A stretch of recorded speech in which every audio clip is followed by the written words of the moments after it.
తిరుమల శ్రీనివాసుని దర్శన భాగ్యానికి నిత్యం వేల మంది అక్కడికి చేరుకుంటారు.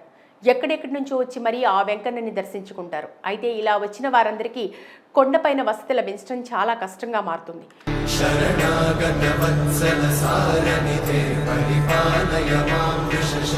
ముందు బుక్ చేసుకుంటే తప్ప కొండపైన వసతి లభించని పరిస్థితి. దీంతో అనేక ఫ్యామిలీస్ కూడా ఇబ్బంది పడుతున్నాయి. ఈ నేపథ్యంలో టీటీడీ సరికొత్త నిర్ణయం తీసుకుంది. ఆంధ్రప్రదేశ్ ముఖ్యమంత్రి చంద్రబాబు నాయుడు అధ్యక్షతన అమరావతిలోని సచివాలయంలో టీటీడీపై సమీక్ష నిర్వహించారు. ఈ సమావేశానికి దేవాదాయ శాఖ మంత్రి Anam Ramanarayana Reddy, TTD chairman BR Naidu, EO Syamalarao, JEO Venkanna చౌదరిలు హాజరయ్యారు.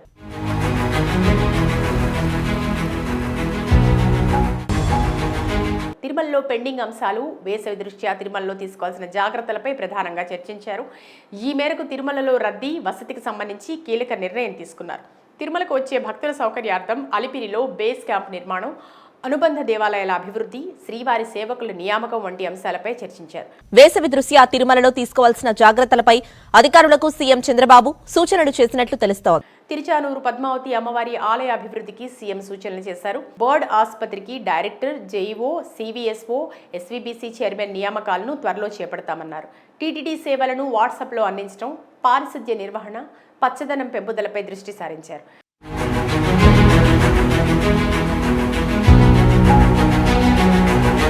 తిరుమల విజన్ డాక్యుమెంట్ 2047 రూపకల్పనకు ప్రణాళికలు సిద్ధం చేస్తున్నామన్నారు. టీటీడీ చైర్మన్, అధికారులు సీఎం దృష్టికి పలు ప్రతిపాదనలు తీసుకొచ్చారు. అలిపిరిలో 25,000 మంది భక్తుల కోసం బేస్ క్యాంప్ నిర్మిస్తున్నట్టు తెలిపారు. దీనివల్ల భక్తులకు సౌకర్యంగా ఉంటుందని చెప్పారు.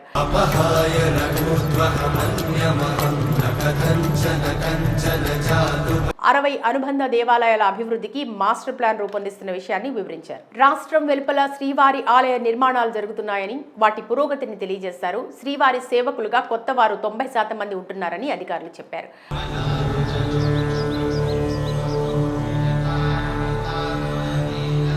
అయితే సగం మంది పాతవారిని నియమించాలని ముఖ్యమంత్రి చంద్రబాబు సూచించారు.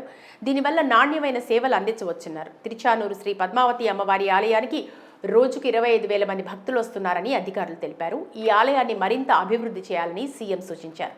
టీటీడీ నుంచి 15 రకాల సేవలు వాట్సాప్లో అందిస్తామని అధికారులు చెప్పగా, వెంటనే వాట్సాప్ సేవలు ప్రారంభించాలని సీఎం ఆదేశించారు. అన్యమత ఉద్యోగులను ప్రభుత్వ శాఖలకు బదిలీ, దేశ విదేశాల్లో శ్రీవారి ఆలయాల నిర్మాణంపై చర్చిస్తున్నారు. ప్రతి సేవకు ఆధార్, మొబైల్ నెంబర్స్ ను లింక్ చేయడం ద్వారా అక్రమాలు జరగకుండా చూడొచ్చని సీఎం అన్నారు. తిరుమలలో పేరుకుపోయిన చెత్తను తొలగించాలని సీఎం అన్నారు. దీనికోసం అన్ని అవకాశాలను ఉపయోగించుకోవాలని సూచించారు.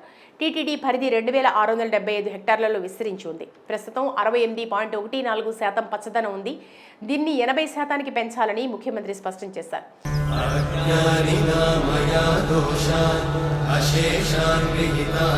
ప్రస్తుతం కొండపై 55,000 మంది భక్తులను మాత్రమే సర్దుబాటు చేయగలుగుతున్నామని అధికారులు ముఖ్యమంత్రికి తెలిపారు. బేస్ క్యాంప్ అందుబాటులోకి వస్తే పార్కింగ్ సమస్య ఉండదన్నారు. నీరు, మురుగునీటి పారుదల వ్యవస్థ సక్రమంగా ఉంటుందన్నారు. భక్తులు తమ వాహనాలను బేస్ క్యాంప్లో పార్క్ చేసి విద్యుత్ బస్సుల్లో కొండపైకి వెళ్లొచ్చని, దీనివల్ల కాలుష్యం తగ్గుతుంది అన్నారు.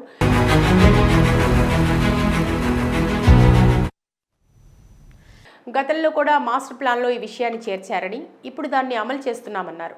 తిరుమల విజన్ డాక్యుమెంట్ 2047 కోసం 18 అంశాలను ప్రాతిపదికగా తీసుకుంటున్నామన్నారు. తిరుమలలో ఫుట్పాత్లను సరిచేయనున్నారు.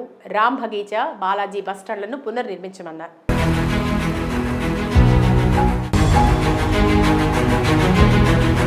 అవసరమైతే వాటిని వేరే చోటుకు తరలిస్తారు. విజన్ డాక్యుమెంట్ టెండర్లను ఒక పెద్ద సంస్థ దక్కించుకుంది. అలాగే పచ్చదనం పెంచడంపై కూడా ఆయన ప్రత్యేక దృష్టి పెట్టాలని చంద్రబాబు సూచించారు.